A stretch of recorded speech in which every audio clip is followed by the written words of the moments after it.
Hello and welcome to एक new BAPSH। आज हम BPSC 109 का यूनिट नंबर 14 का पार्ट 2 देखने वाले हैं, जिसमें आज हम बात करेंगे कैनेडियन फेडरलिज्म की। तो पिछले पार्ट में हमने फेडरलिज्म के ओरिजिन को देखा था, ऑस्ट्रेलियन फेडरलिज्म को देखा था, और इस पार्ट में हम कैनेडियन फेडरलिज्म और इंडियन फेडरलिज्म की बात करेंगे। तो कनाडा की अगर हम बात करें, 1867 का British north America act British parliament में पास होता है, और उसमें यह कहा जाता है कि हम एक डोमिनियन ऑफ कनाडा को यहाँ पर स्टैब्लिश करेंगे, जो कि सेल्फ गवर्निंग होगा ब्रिटिश एम्पायर में। इसका मतलब जो अभी का कनाडा है वो पहले के ज़माने में ब्रिटिश एम्पायर का पार्ट हुआ करता था। 1867 के एक्ट के बाद इसे एक डोमिनियन बना दिया गया। ठीक है, मतलब ये कुछ अपने फैसले खुद ही ले सकता है, पर जैसे नेशनल इंपॉर्टेंस के फैसले हुए, डिफेंस, फाइनेंस, इन सभी के फैसले ब्रिटिश एम्पायर ही लेगा। उसके बाद इसको आज़ादी मिलती है, और आज भी ये अपना जो किंग है उसे किंग चार्ल्स थर्ड, जो अभी यूके के किंग हैं, उन्हें मानता है, मतलब अपनी सॉवरेंटी को शो करता है। तो कैनेडियन फेडरेशन 4 रीजन से मिलकर बनी है। सबसे पहला है ओंटारियो, वेस्टर्न प्रोविंसेस, क्यूबेक और मैरीटाइम प्रोविंसेस। इन रीजन्स के साथ ही साथ नॉर्थ वेस्ट टेरिटरीज और यूकॉन भी कैनेडियन फेडरलिज्म के अंडर आते हैं। 1982 का कनाडा एक्ट इसके फेडरलिज्म को और ज़्यादा स्ट्रेंथ देता है, और कुछ यहाँ पर फीचर्स भी बताए गए हैं। सबसे पहले है written and rigid constitution. The constitution act 1867, also known as British North America Act 1867, passed by British Parliament, introduced the parliamentary form of government in Canada। अब 1867 का जो कॉन्स्टिट्यूशन है वो यहाँ पर 1867 के ब्रिटिश नॉर्थ अमेरिका एक्ट के under यहाँ पर इम्प्लीमेंट किया जाता है, जो कि ब्रिटिश पार्लियामेंट पास करती है। इसमें कनाडा के लिए एक पार्लियामेंट्री फॉर्म ऑफ गवर्नमेंट का गठन किया जाता है विद अ फेडरल सिस्टम। मतलब इसमें डिवीजन ऑफ पावर्स का ध्यान भी रखा जाता है, और साथ ही साथ पार्लियामेंट्री फॉर्म ऑफ गवर्नमेंट को यहाँ पर फॉलो किया जाता है। इसका कॉन्स्टिट्यूशन डिफिकल्ट है अमेंड करने के लिए भी। इससे हमें ये पता चलता है कि इसका कॉन्स्टिट्यूशन ज़्यादा फ्लेक्सिबल नहीं है, रिजिड कॉन्स्टिट्यूशन है। किसी भी अमेंडमेंट को पास करने के लिए सबसे पहले फेडरल पार्लियामेंट में इसको पास करना चाहिए। उसके बाद 2/3 प्रोविंसेस जो हैं इस पर अपनी सहमति दें, तभी इसको आगे बढ़ाएगा।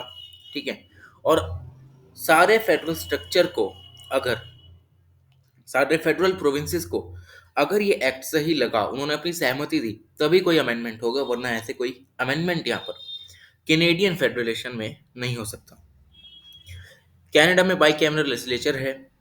कनाडा की फेडरल लेजिस्लेचर को पार्लियामेंट कहा जाता है। ठीक है, इसमें एक क्वीन और 2 चेम्बर्स होते हैं, पर अब ये क्वीन नहीं रहकर एक किंग हो चुका है, क्योंकि किंग एलिजाबेथ टू की अब डेथ हो चुकी है, और किंग जो है वहाँ के यूके के, अब वो यहाँ पर रूल करते हैं।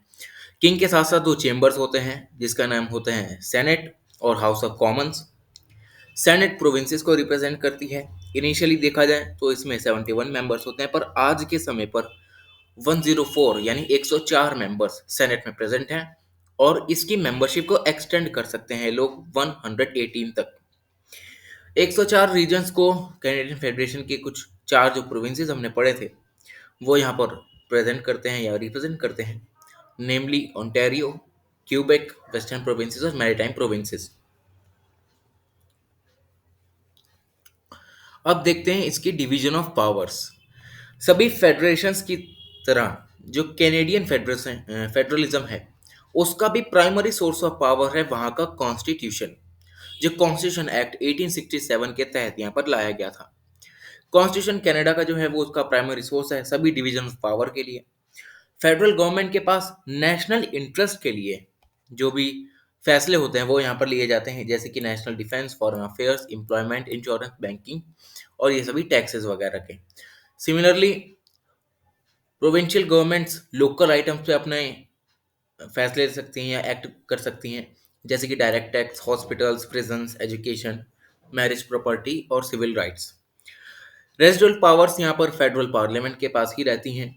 यहाँ का डिस्प्यूट सेटलमेंट सिस्टम देखा जाए, 1849 से पहले यहाँ पर एक जुडिशियल कमेटी होती थी प्रिवी काउंसिल की, और इसको बाद में अबॉलिश करके सारी पावर, इंटरप्रेटिव पावर मतलब सारी जजमेंट देने की पावर को यहाँ पर सुप्रीम कोर्ट ऑफ कनाडा को दे दिया गया। टू टीयर्स ऑफ गवर्नमेंट यहाँ पर काम करती है।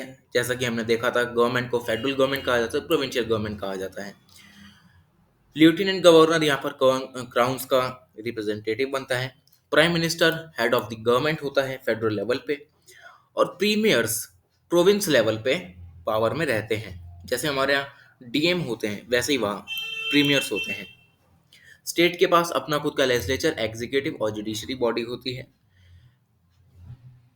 और जो चार प्रोविंसेस हमने पढ़े थे, मैरीटाइम प्रोविंसेस, क्यूबेक, ठीक है, ओंटारियो, वेस्टर्न प्रोविंसेस, इन सभी के जो लेजिस्लेचर्स हैं वो बाई कैमरल हैं, मतलब इनमें भी दो दो चेम्बर्स रहते हैं। तो ये होती है बात कैनेडियन फेडरलिज्म की। अब बात करते हैं फेडरलिज्म इन इंडिया की। तो इंडिया अपना कॉन्स्टिट्यूशन 26 ऑफ जनवरी 1950 को अडॉप्ट करता है, जिसमें बी एन अम्बेडकर ये कहते हैं कि जो ड्राफ्ट कॉन्स्टिट्यूशन है वो यूनिटरी भी रहेगा और फेडरल भी रहेगा, according to the requirements of time and circumstances. तो बी आर अम्बेडकर ये कहते थे कि हमारा जो कॉन्स्टिट्यूशन है वो फेडरल भी है और यूनिटरी भी है। ठीक है। अब खेल किसका है? अगर कोई सिचुएशन ऐसी आ गई जहां पर सेंटर की ज़्यादा ज़रूरत है तो वो यूनिटरी गवर्नमेंट बना सकता है। ठीक है। अब नॉर्मल सर्कमस्टांसेस हैं तो वो फेडरल भी रह सकता है। नॉर्मल टाइम्स में इसको फेडरल सिस्टम की तरह फ्रेम किया गया है। हाउएवर टाइम्स ऑफ वॉर में, मतलब लड़ाई के समय पर, यहाँ पर यूनिटरी सिस्टम भी लागू हो सकता है। इंडिया के पास खुद का रिटन और रिजिड कॉन्स्टिट्यूशन है। इसमें 395 आर्टिकल्स और 8 शेड्यूल हैं, पर अब ये चेंज हो चुका है। इसमें सारी सेंट्रल गवर्नमेंट्स की पावर, अथॉरिटीज की पावर्स को डिस्ट्रीब्यूट किया गया है। इंडियन कॉन्स्टिट्यूशन एक ब्लेंड है रिजिडिटी और फ्लेक्सिबिलिटी का। ठीक है। साथ ही साथ जो सेंटर और स्टेट रिलेशंस के यहाँ पर जो मुद्दे होते हैं उसमें यहाँ पर कॉन्स्टिट्यूशन को रिजिड रखा गया है, क्योंकि ये सब नेशनल इंटरेस्ट के मुद्दे होते हैं। ठीक है। अगर सेंटर और स्टेट आपस में कोऑर्डिनेटिव तरीके से काम नहीं करेंगे तो देश अच्छे से वर्क नहीं कर सकता। इसीलिए इन सभी कामों के लिए कॉन्स्टिट्यूशन को फ्लेक्सिबल ना रहकर यहाँ पर रिजिड रखा गया है। किसी भी कॉन्स्टिट्यूशनल अमेंडमेंट को लाने के लिए यहाँ पर बहुत सारे तौर तरीके आजमाने होते हैं। 2/3 मेजोरिटी से यहाँ पर पास करना होता है। ठीक है। और कोई भी ऐसा अमेंडमेंट जो कि सेंटर स्टेट रिलेशन को अफेक्ट करता है, उनकी डिवीजन ऑफ पावर से लेके उनकी रिप्रेजेंटेशन तक, उसमें पार्लियामेंट में स्पेशल काइंड ऑफ रिप्रेजेंटेशन चाहिए होता है।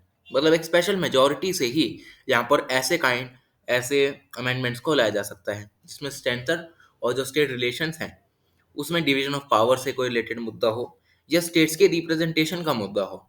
यहाँ पर इसमें स्पेशल मेजोरिटी से ही इनको पास करना होता है।